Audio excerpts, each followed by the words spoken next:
Welcome back, guys. This is Hello. Kevin and Selina. This is our podcast. This is our YouTube channel. God bless you all. God bless everyone. Hello. Episode 2. This is huge for us. Episode 1 is doing pretty good. I think. I don't know. We'll see. We're just going with the flow. I think that one of the things that we agreed on is just being resourceful and just being present in what we're doing. And so, we decided this is what we're going to do, and we're trying our best to be consistent and trying our best to just be fruitful people. Yes. Trying our best. Our schedules are very not aligned and very different every week. So, but we want to make an effort. I was supposed to work today, and here I am. Yeah, no, literally. But Trying to be consistent and whatever way. No, for real. He had to take the day off because from tomorrow's I won't see you for like a week. So I'm gonna be not home really, tomorrow. But he's like Saturday, busy for the next Sunday. week. I leave on Monday. But in terms of this, if God had you just take the day off, I feel like that's like definitely coming to the new year. Well, it's not really what we're talking about, but coming to the new year, like changing perspective on like how we see things every day. Like we could just you could be like, man, I didn't get my they cut me off work today. You could look at it negatively and be like, okay, well now I have the day to do a bunch of other things that God has placed in my heart to do. It's like this because we really wouldn't have had time any other day for. And even then, week. I left right after you left this morning, and I did a lot because I saw my brother, saw my cousin, helped him with his drum set. Seeing things more intentionally instead of negatively. At least for me, that's the new thing this year. Just it's one of those it is what it is, but at the same time, what do we do with the what is, or it is what it is? Because again, I was pretty productive outside of me not being able to work, which is, again, it's okay. I think it's good for the mind and the soul to just be spiritually productive. Yeah, no, for sure. Spiritual productivity is a thing and something we should look to do. Because I think people look at productivity just work wise or school wise or career wise, but it's spiritual productivity is a real thing. And I say that in the sense of being productive for the kingdom, right? Exactly. And not in a boastful manner, but something that I had planned for when I got back from Texas. I messaged the pastor. I was like, hey, we can take care of that today. And that was it. I texted him saying, hey, I cut off work tomorrow. If you would like to, I'd come by this morning or tomorrow morning and help you out with what you needed. And then again, I got to see my brother and my cousin. We got some coffee and I helped him set up his new drum set. So it wasn't a quote unquote waste of a day, or if it wasn't for no reason, Mm-hmm. And sometimes God needs you to be available for others. It's not always it's not always everything for you. It's the service for others, and I think that's what we're called to do and serve. Literally. Yeah, that's one thing I want to talk about. Not today, but we're going to talk about what ministry is and what the word ministry means, because a lot of people take it as a career. Why not today? Because I'd like to bring biblical foundation of Okay. I would, but we kind of already said what we would talk about today, so I'm kind of just. Yeah, we're kind of going with the flow. We didn't get to pre-plan because I texted her. I was like, I was supposed to be working, so we didn't plan to do anything this week. And then I was like, hey, do you want to film an episode when we get home? Or we get home because I got home a little bit before you. Yeah. So today we're here. What are we talking about? Fear. Oh yeah. La sierva. Pastora. Hey. No. What? Oh God. Yo. Then that would mean. Stop. God can call the woman too. Yeah. Wow. Fear. Fear is a 4-letter word that is often carries a lot of weight. Yeah, it's heavy. Small word, but carries a lot of weight in a lot of people's minds and hearts. And we don't really have an outline on what we're gonna talk about in terms of that, but just I think more on our own personal experiences. Mm-hmm. Fear, fear. can it infiltrates a lot of people's lives. Keeps people from doing things that God has placed in their heart to do. It keeps people from chasing their dreams. It keeps people captive. I mean, I can speak on it personally. I dealt with fear a lot. And it's kind of crazy to look back on, because this past year has been like a very transformative year in terms of like, you know, all the things that God has shifted in my life, in my heart, in my mind, because I was like held captive by fear for so many years. Like I don't think I reflected it on the outside so much, but on the inside I was struggling bad. And I don't know if we've ever talked about this, but I think you could see it through me. This you saw a lot of things through me that I didn't even recognize myself. But yeah, fear is a 4-letter word that carries a lot of weight. It does. So let me ask you, what is fear to you? Fear to me, or what was it in your life? Not that it isn't, because I think it's natural for us to fear things, especially when God is calling us to do things. But for you, what did fear look like? Fear, I had a lot of fear of the future. And I think it was because I wasn't founded in God as I thought I was. I think we touched on it in the last episode. Like, I went to church because, like, my parents went to church. Like, I knew of God, and I believe I encountered God when I was, like, 8 years old for the first time. But I didn't understand it, nor did I, like, fully, like, go head on. Because there was a lot of emotional baggage that I was trying to carry on my own, and, like, it caused a lot of fear in me. Like, it created a lot of fear in me, like fear of the future. I struggled with fear of the future since probably I was like in middle school. Like, I was just constantly worried, like, okay, like, what is my future gonna look like? Or, you know, how am I gonna do this? Or how am I gonna do, like, I just kept thinking me. And that's, I believe, is like probably the core, like the reason why there's fear of the future for a lot of people, because you keep trying to lean into your own strength, or lean into your own, like, your own plans. Like, I was, in terms of like career wise, I was like, how am I gonna get there? How is this gonna unfold? How am I going, like, there was just a lot of hows, whys, or just so many questions in my mind, because fear creates a lot of questions in my mind, because you have no clarity, because you have no direction, because you are not going to the one who's going to give you direction. So I struggle with a lot of fear of the future. I was always scared, crying, because I felt like, you know, what I had in mind wasn't going to happen. But I didn't really, like, fully receive peace until I actually let God, just give it all to God, and be like, whatever comes tomorrow. And that's such a, and it's like, I was like crying the other night, or, like, you know, had a moment of reflection, because a year ago me could not have imagined me living the life or having the peace that I have in my heart today, because I was like full of fear, had anxiety, so many questions on my mind, completely overwhelmed. Like, yeah, we'll be overwhelmed from day-to-day things. It's again, it's a normal thing. But like, it was almost like crippling how much emotion of that I felt every day. But it's like, today, like, I could confidently say, and I was confidently saying that, and I, like, whatever tomorrow brings, God, if you take everything away from me tomorrow, what I have now, I'll be okay as long as I have you. Like, because none of this means anything if I don't have you.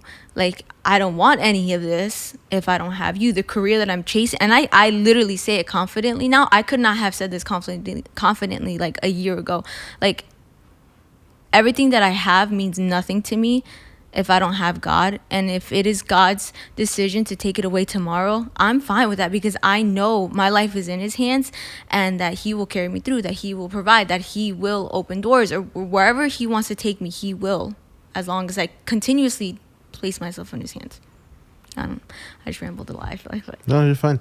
I think the way you're going with this, with the answer to the question, I think brings us into the topic of like overcoming fear, right? We always talk about fear in church and fear in just serving God, not so much in the house, but just fear in serving God. There's so many mysteries of God, the things that we don't know, His calling, and sometimes it takes so long for us to see what it is He called us for, even just to just to find out.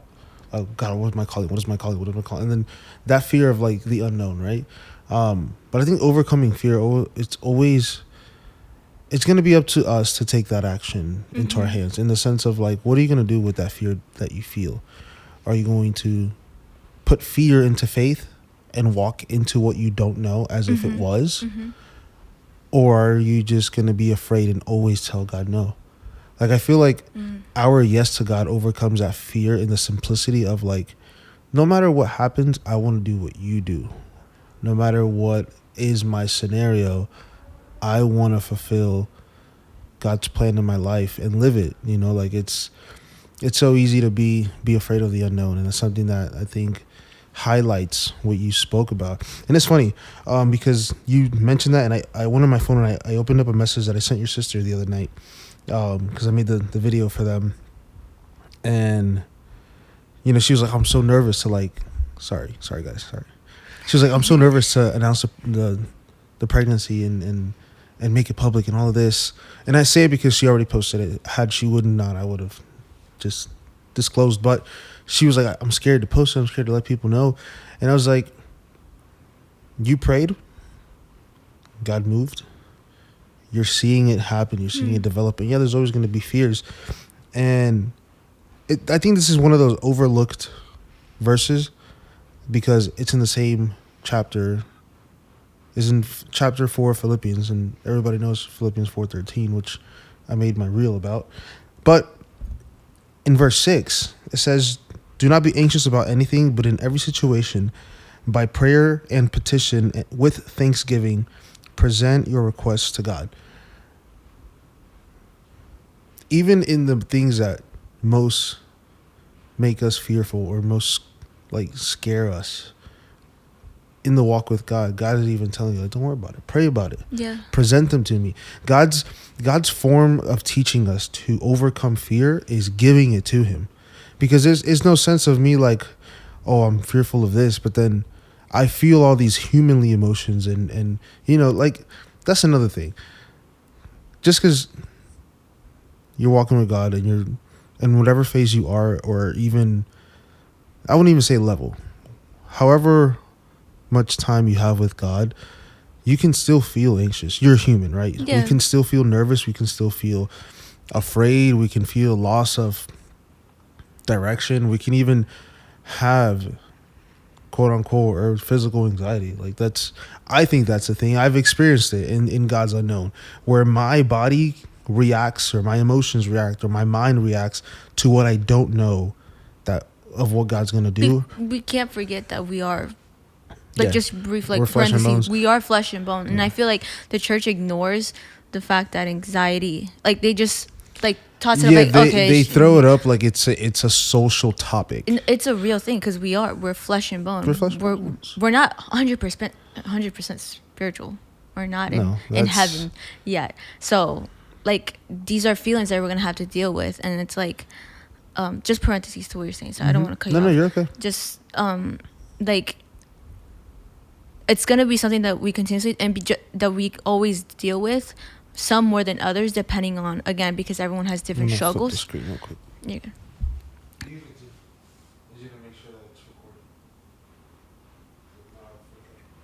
See. Okay. Sorry, no, we're still learning. yeah, we're noobs. That word is so funny to me. Dios mío. It's a weird high five. I'm not high-fiving. Estoy orando. Anyways, some more than others. Like, we all have our different struggles. So some more than others deal with anxious thoughts and stuff like that. And just because you deal with it doesn't mean that you haven't, like, if God freed you from it, doesn't mean that you're not free anymore. Because that's a lie of the enemy. And I tell you that because that's something that I still, like, deal with. It's now you know how to deal with it. Instead of diving into those thoughts or diving into the thoughts of fear, you know how to deal with it and you know who you trust. But someone let us deal with it. So like, dang, I lost my train of thought. Sorry. Continue. I'm so sorry. Well, fear can look different for everybody, right? Yes. And there can be the simple fear of not knowing, but there could be fear in your faith. And why do I say this? Thinking about the woman with the blood flow, right? Did she, and this is something that we can not speculate, but just like think about it. She acted upon her own faith, right? She's like, you know what? If I at least touched the bottom of his garments, if I just touch his garments, something has to happen. Like but think of what humanly can be happening where she's like the fear of like the unknown. Okay, I'm acting on my faith, but what if it doesn't happen? What if God doesn't want it? What if God didn't say yes? What if God doesn't heal me? What if God doesn't give me a miracle? Or what if God doesn't provide in this moment? Or what if he, because, we think about, there's so much people in the church, and we're experiencing that in our church. We're experiencing people who are living in their miracles. We have, one of our sisters that is going to give birth in the next week or two. Yeah. And we have other women that are still waiting in their process of not being able to produce or conceive. And fear can lie on both sides of that spectrum. You can be fearful of, is my miracle going to pull through the entire way? These are actual human thoughts. Like people like, and it's not doubting God. And it's not because again, we're flesh and bone. These are things that we're going to deal with. That's where I was going. Like we're going to deal with as Christians, but it's like now we know what to do with it, instead of like diving into it and like, okay, like let's say like someone's like someone just recently got pregnant and who has been waiting a long time, and again there's still that fear because you waited so long for this miracle. Well, I mean, we're seeing two examples at our church right now where, and I'm sure if you like sit down and ask, like there will still be those questions like you were saying, what if it doesn't go through away, or what if there's this, or what if there's that, because the enemy's gonna want you to doubt. Yeah, it's definitely God is not doing a spiritual feeling. It's an emotional thing. It's a mental thing. It's in our human nature. It's in our human, I guess, capacity to naturally, and I wouldn't even say naturally, because you can one day wake up very strongly like God is doing a miracle in my life, and then again the enemy is going to come through where he knows it hurts. He's not going to attack you in anything outside of what you're desiring from God or you're calling through God. Big example, and I'll use this as a general example.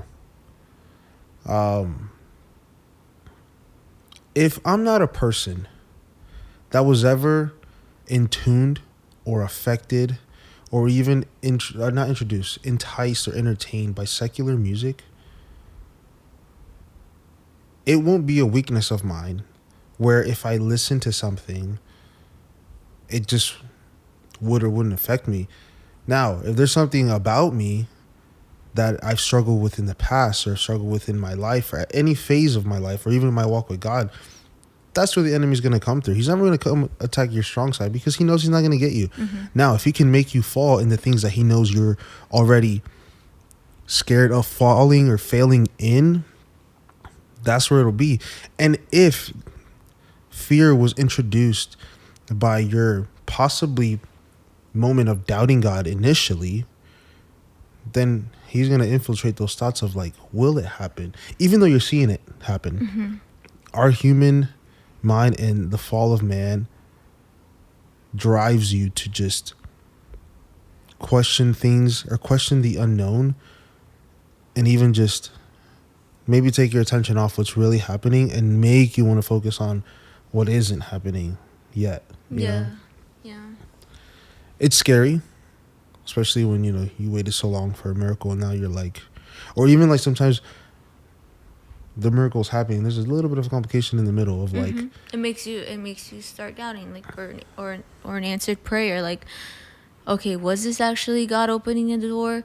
Did I make, like, I could say that again, like we can always just only speak on our experiences, but like, And it's probably safest to do this, yeah, but yeah, fair. like it's like, Let's just make something up.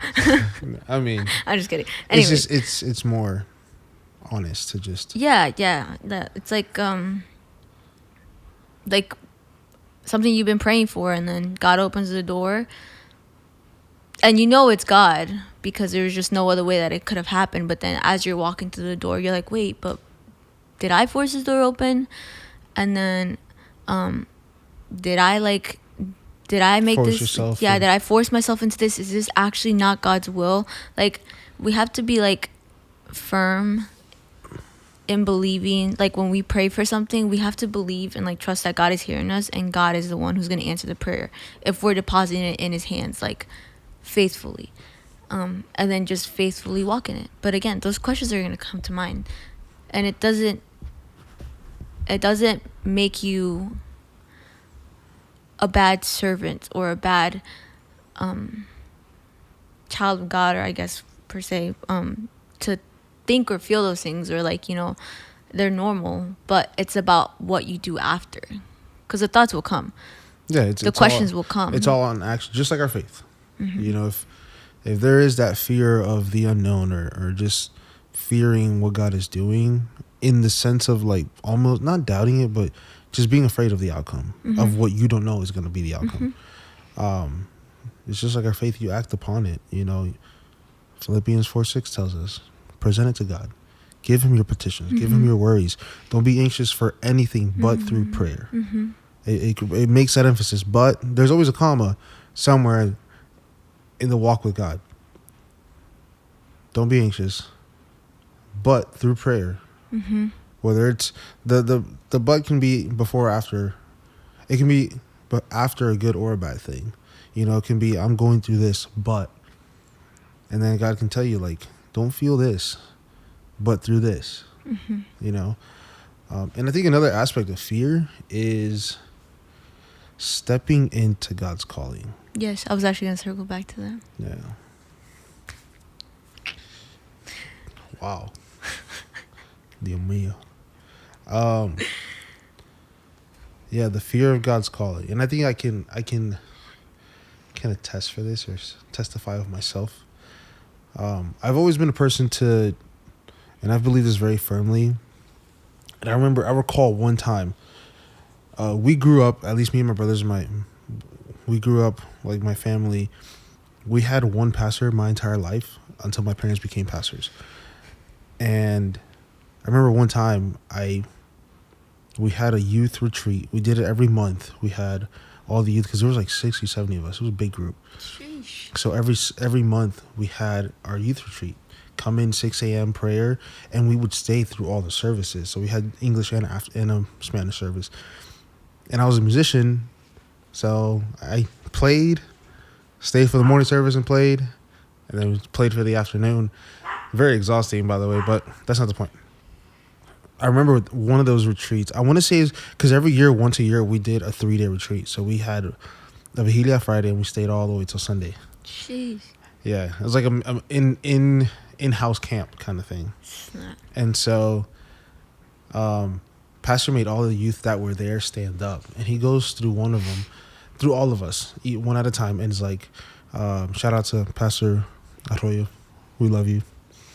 And I remember he asked every single person, it's like, what do you want to be? What do you want to do for God? What do you want to do for ministry? And there was a big group of us, and he went one by one. And I was standing behind the glass and the drums, and he looks at me, he's like, what do you want to be? And I remember this like, in this time, this was in 2016, I was being molded by God in a way where, like, I couldn't understand, but there was a lot of shifting in my heart. The way I looked at things was very different. The way I even looked at ministry, I've always looked at it as such a privilege to serve, not as something that we should grow up desiring, because it comes with its cost. But I remember he asked me, and I was like, I want to be whatever God wants me to be.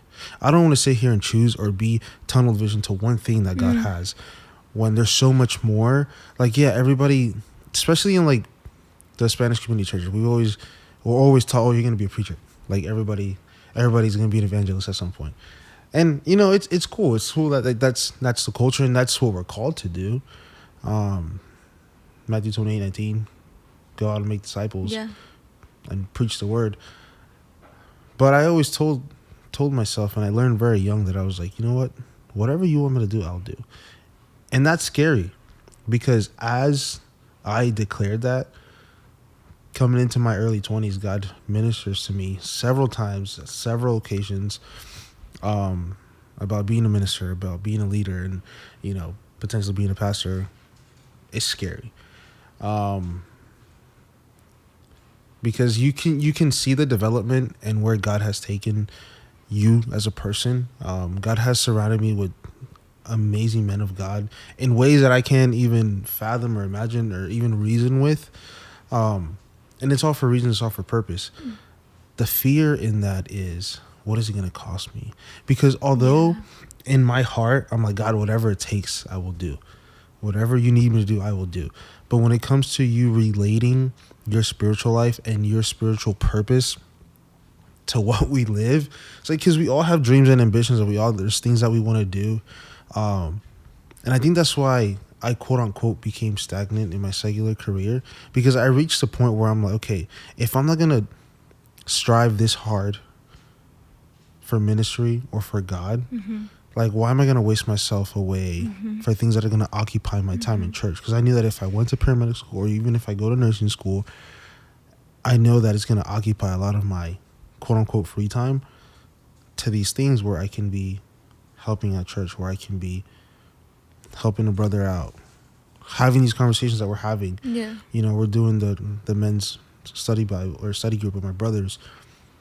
Like, if I occupy my time with things of the world, not even of the world, just here on earth, Secular right? things. Secular things. If I occupy my time with that, it's like, where and when am I going to give everything to God? And I think the fear comes in a little bit of the unknown, but in that same of like, what's not even a what's in it for me, but like, what's it going to cost me? What am I going to have to lose? Because this is another thing that a lot of people don't talk about. And this, I've seen it firsthand with pastors and with ministers, where you don't realize how much suffering sometimes happens on the human side of things with ministry when we give ourselves up for God. And sometimes it even costs you your family, in the sense of like, God separates you from certain family members or even certain sides of the family.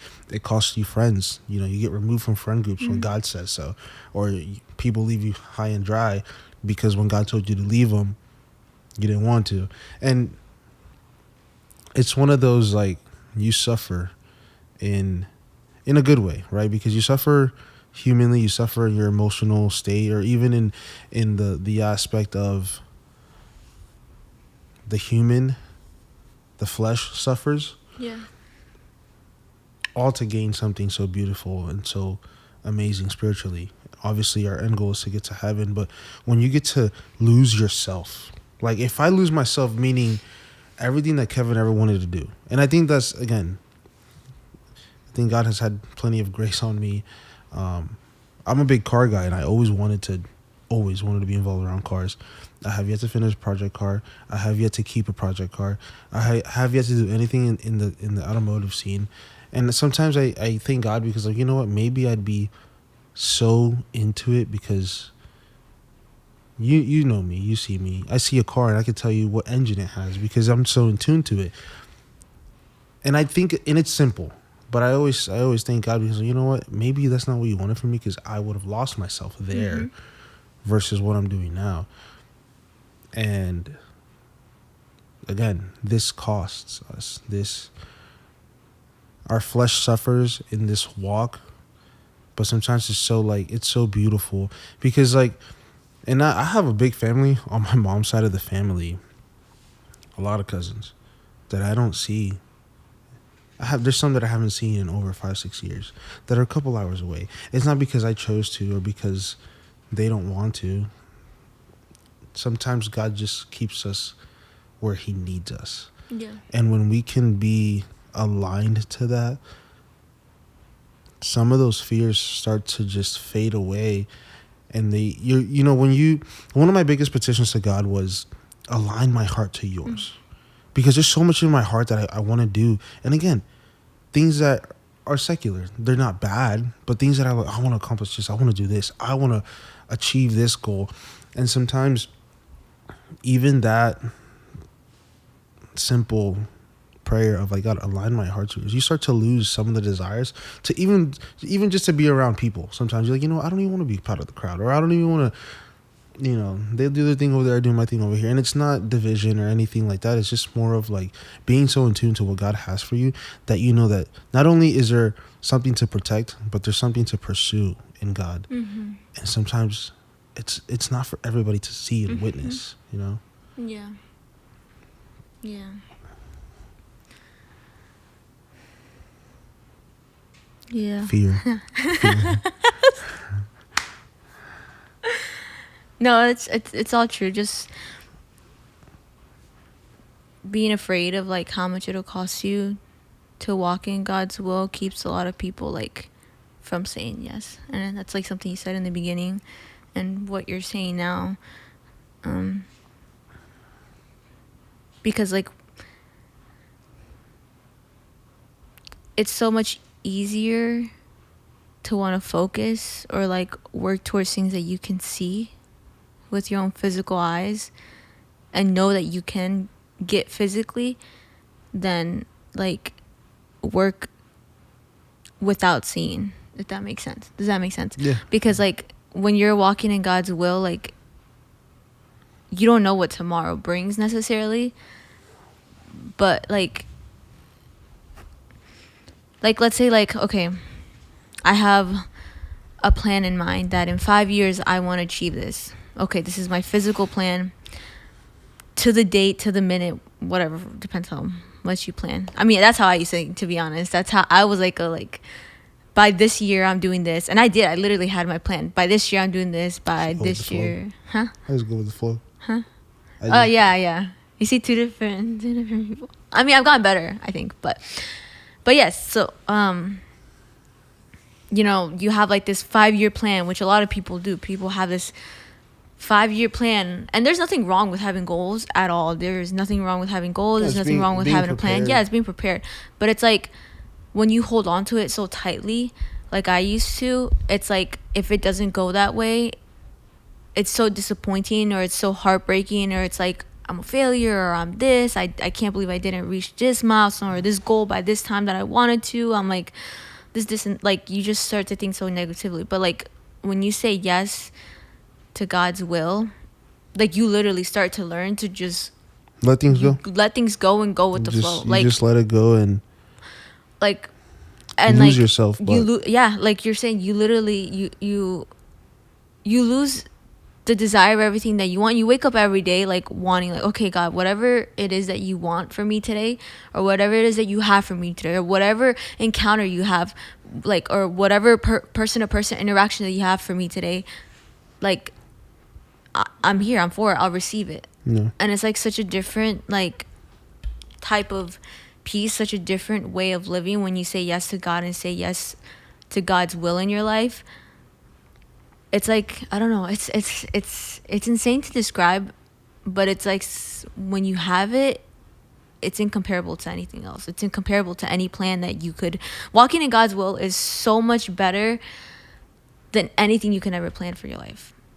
And I say that with everything in me and everything in my heart, that allowing God and saying yes to God's will, saying yes to God, is so much better than anything you could have ever planned for your own life.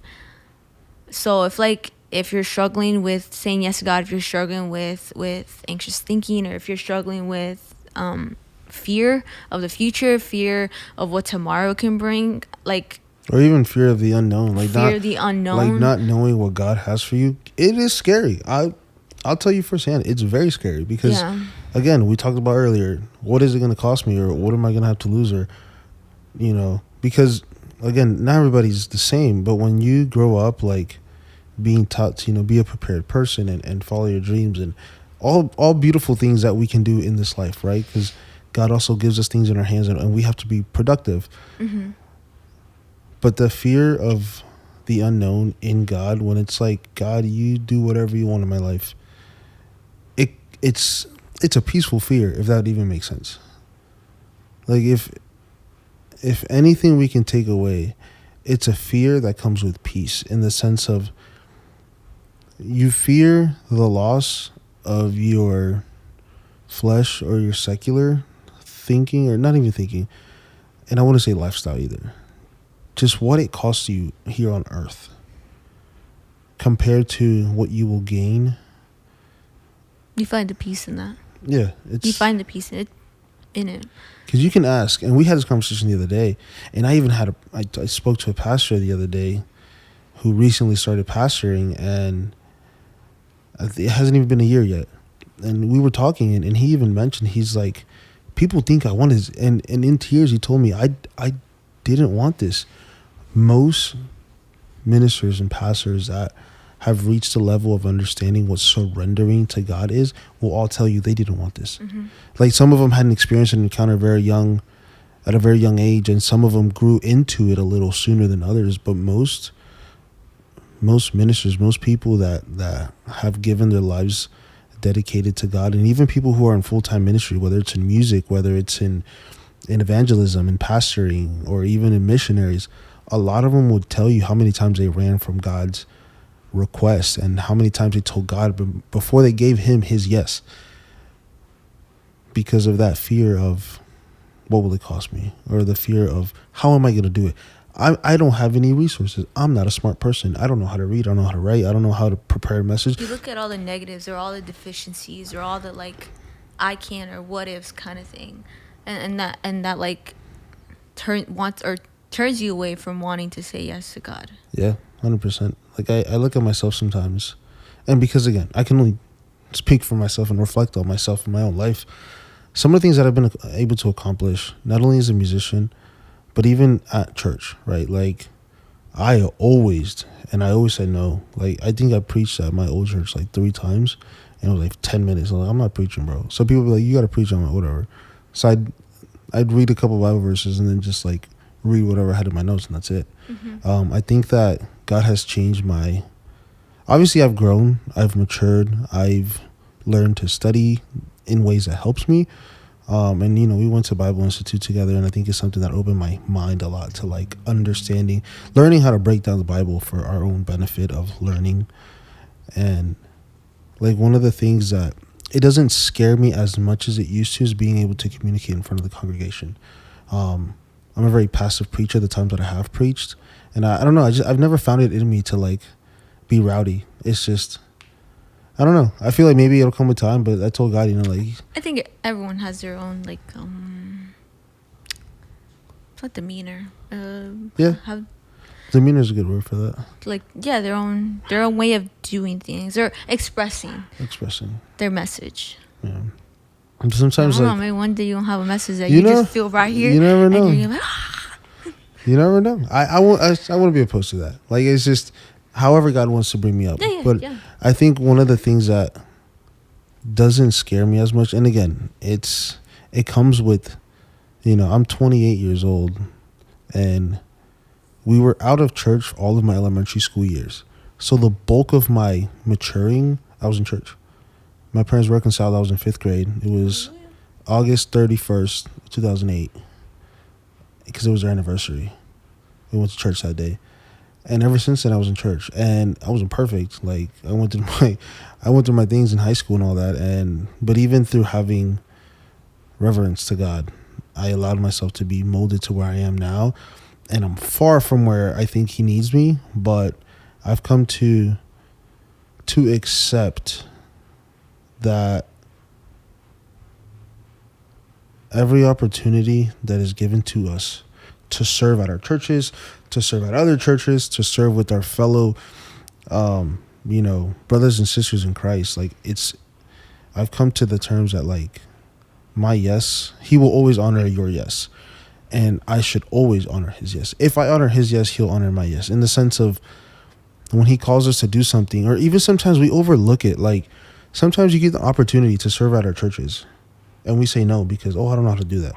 When you honor his ask or his not his responsibility, when he's giving you a responsibility or a privilege to serve, and he gives your pastor, hey, I want this person to do this. Mm-hmm. when we give him our yes, and when we honor his yes, right? Just to put it like that, we honor his yes, and we give him our yes. He equips us in ways that we don't even think or imagine. If you would have asked me 5 years ago to preach to you, I would have been no, heck no, bro. Like that Ain't no is way. that is not in my arsenal. Like give me 2 sticks and a seat, and I'll make noise, or So give much me a drums. piano.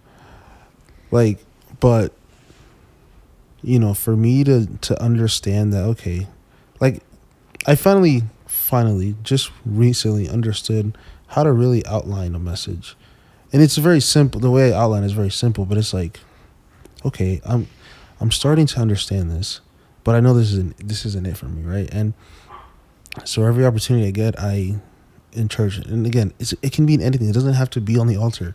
Like Ministry, like, yeah, ministry is not just having the microphone in your hand or, being an evangelist. Yes, those are all like callings, but like ministry is in the day to day. no, Ministry is in the conversations. Like, I think people, and again, I think like that can make people scared to say yes. yeah, because we think of the crowd, we think of who's looking at us. Exactly. Or like I have to be an expert at this. Like there's no way I can preach. Like you're saying there's no way I can preach. I can't. But like ask any great preacher, ask anybody. Like it wasn't I mean, night even and if day. you go to Moses, he's like, I stutter, I don't want to talk. Exactly. You look at Jeremiah. You look at Jeremiah, and Yeah. I don't know how to do this. I don't know how to talk. Yeah. I'm a young kid. Like I can't do this. We look at all these people who ran or fled from God's calling because of their I don't know how. But Yeah. that's not up to us. Like again, so many people that I've been privileged to be around, and every time I have these conversations with them, they're like, I never went to school. What? Or like I dropped out of high school, or I never picked up a book in my life, or I don't even know how to for write. real. Like you hear these testimonies of people are like, I didn't, but like in these, or people who grew up in like not so like, Sorry for the dogs barking. yeah, if you can hear the dogs, we have a Maltese and a pocket bully, and they got lungs. It's actually more the Maltese. It's her dog, by the way. She didn't want to say that, but it's We her are dog. one now. Okay. But that dog does not belong to me. Anyways, yes. Well, you. Oh my God! I just hit the microphone. I like. Well, they're gonna hear that. You hear testimonies of people who say like I didn't know how to read before, and like now they read so fluently. Like the saying goes, God doesn't call the equipped; he equips the called. Yeah. Yeah, it's going like full circle moment because we're coming close to our time limit. Overcoming fear. If I'm gonna say this boldly, overcoming fear comes with your yes to God. Because when we say yes to God, our fears of whatever it is, our fear of the unknown or the fear of what we will lose to the calling of God will always be, how do I say this?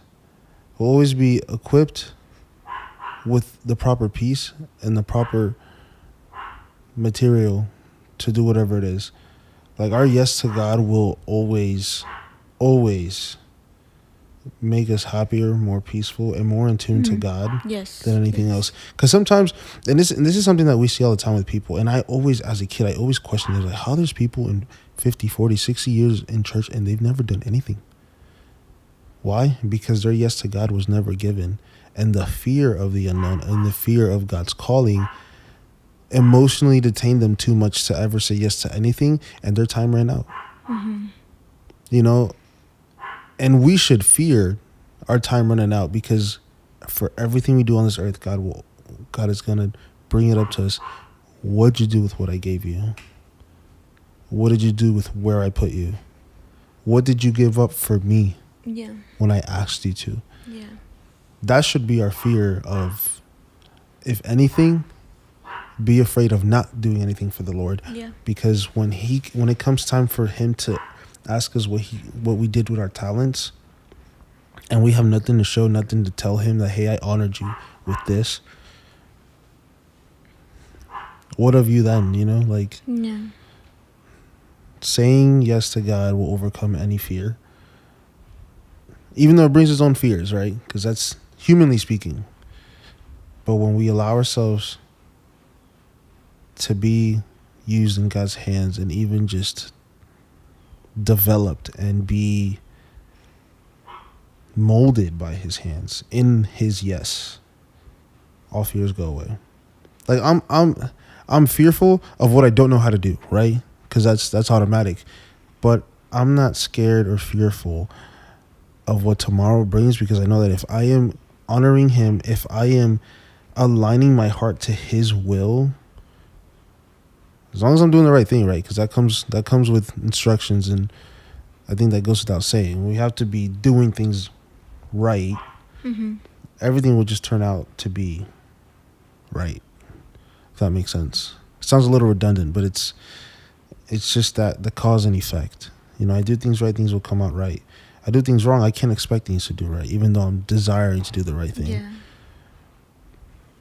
No. Overcoming fear is normal, for one. It's okay to have to fight with fear, because it will happen. But what it's not okay to is hide behind fear and never do anything for God. Mm-hmm. I think that can sum up the conversation, right? Like, we can be scared of what we don't know, but when we give our yes, there's nothing to be afraid of.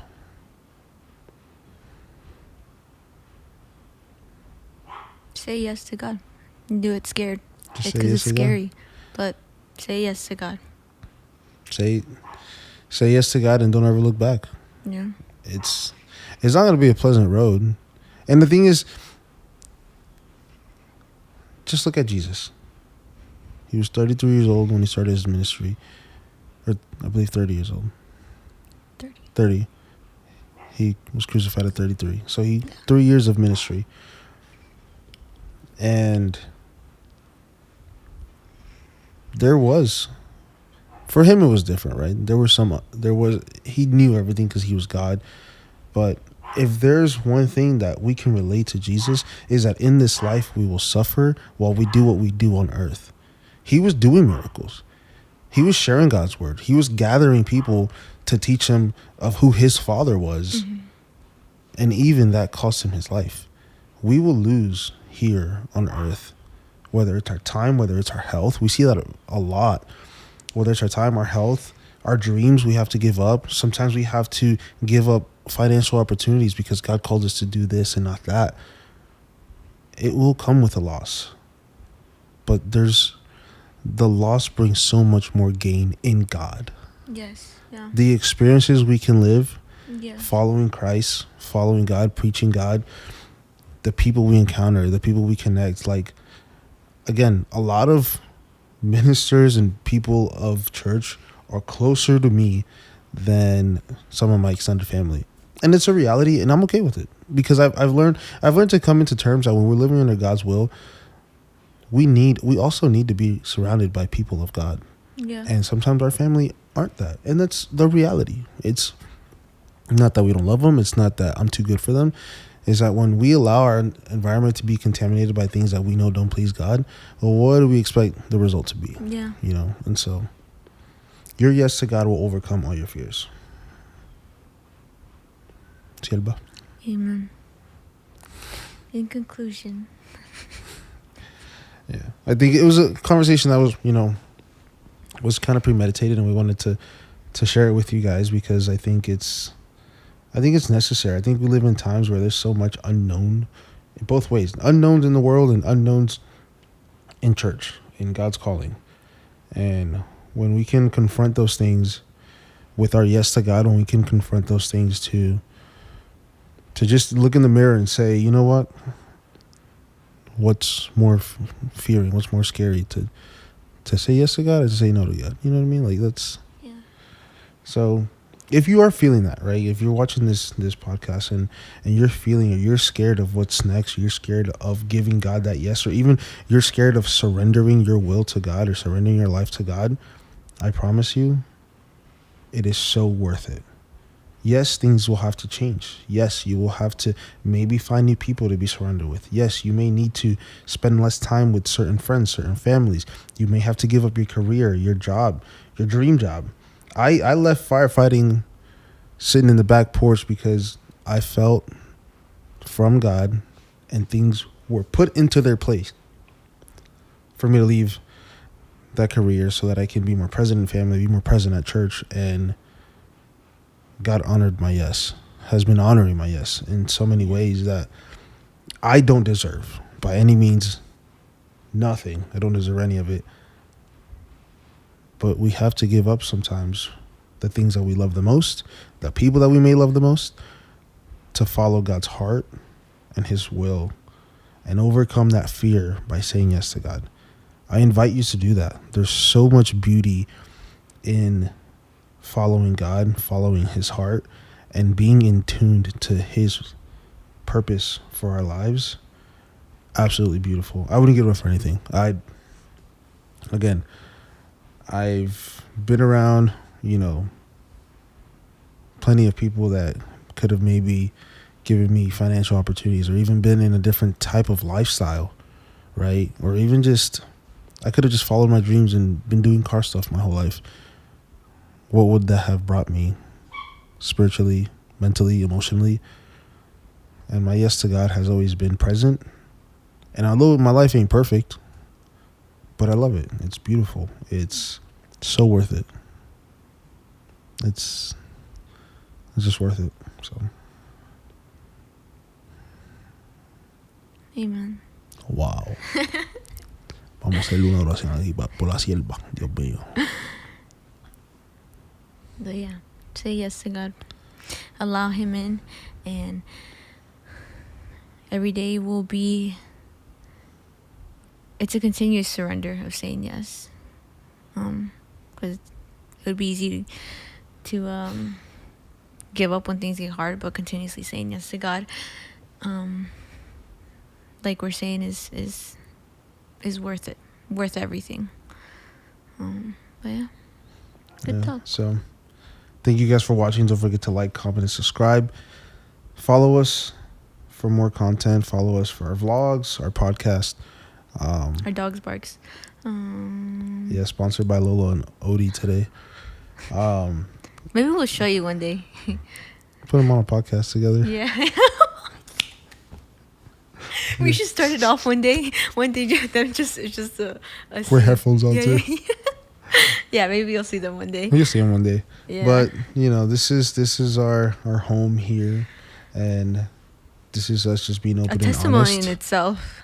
Yeah, that's something that we need to eventually transcribe. You gotta stick around to. Yeah, as we grow, we'll develop this. We'll get a little bit more organized. We'll be a little bit more.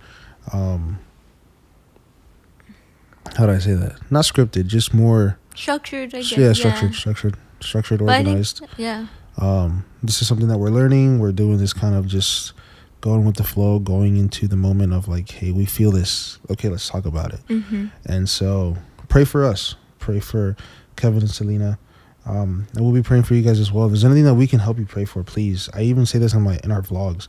Comment below. We can help you pray for whatever it is. I am a living miracle. She has her testimony and her story that God has been writing so beautifully. We've seen miracles. We're witnessing miracles at our church happening.